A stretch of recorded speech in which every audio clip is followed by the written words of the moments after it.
Good morning, Mr. Fauzi. We are Group 45, and today we want to share our final project called Rethinking Public Seating in Bukit Bintang. Our team includes Peng Heng, Noriko, Shini, Cleo, Shawn, and Eileen. We chose Bukit Bintang because it is one of the busiest parts of Kuala Lumpur, but we wanted to look past the bright lights and big malls to see how the area actually feels for the people working there every day. Moving to our task process, we've organized our work into three simple steps. First, we started with a research proposal to identify the main problems pedestrians face. Next, we went to the site to collect real data and talk to people to understand their experience.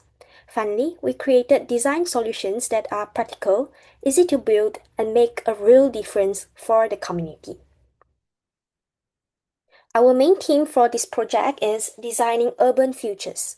Usually, when people think of future, they imagine high-tech gadgets or flying cars. But for us, a smart future city is one that actually takes care of its people. We believe a sustainable city should be comfortable for everyone who moves through it. Bukit Bintang is a high-density area where almost every space is designed to keep people moving forward to shops or transit. However, this means there are very few places where you can actually stop and take a break. When you combine the crowded streets with the intense Malaysian heat, walking becomes very tiring.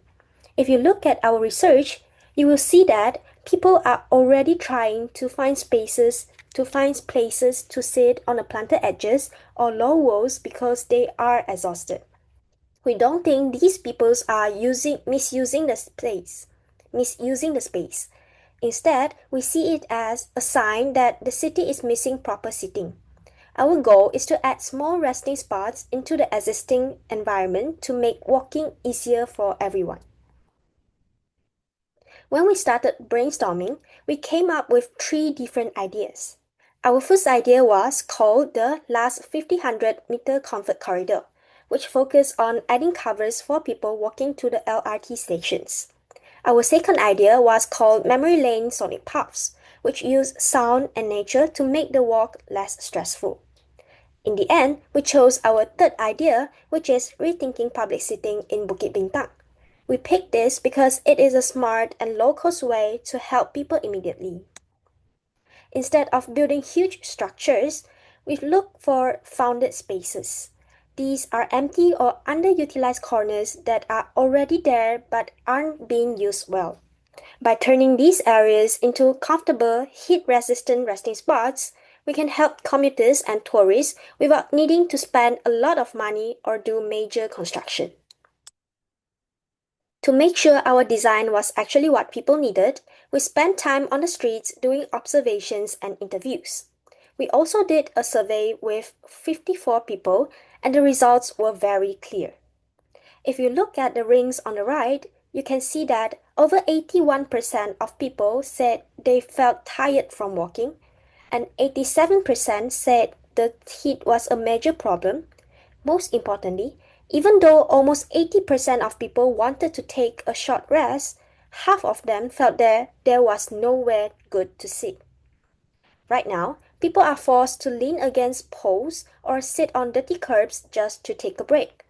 This data proved to us that we couldn't just add any bench. We needed to design seating that was shaded and stay cool even in the afternoon sun.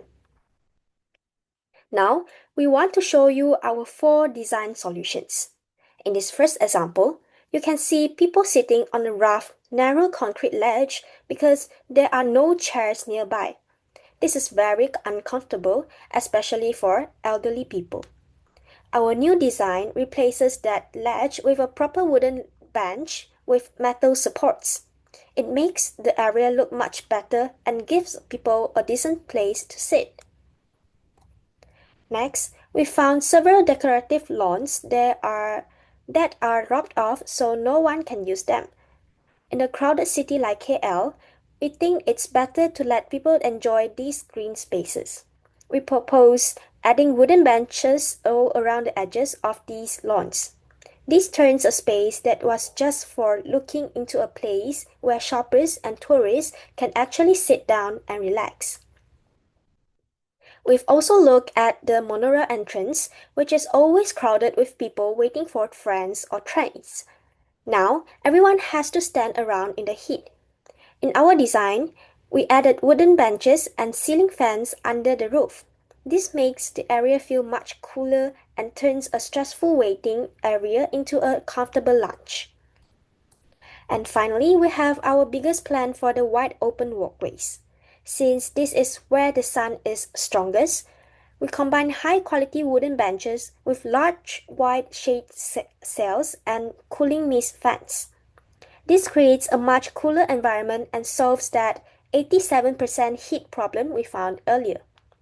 It changes the walkway from a hot path that you want to rush through into a modern space where you can actually stop and enjoy being in the city. So to conclude, our project shows that future of our cities doesn't always need a complicated technology. Sometimes the best solution is just a comfortable place to sit and a way to stay cool. By fixing these small spaces, we make Bukit Bintang a better place for everyone. For more detailed documentation of our individual journeys and deeper reflections, please feel free to check out our e-portfolios using the links on this slide. And that is all from us, and thank you very much for your time.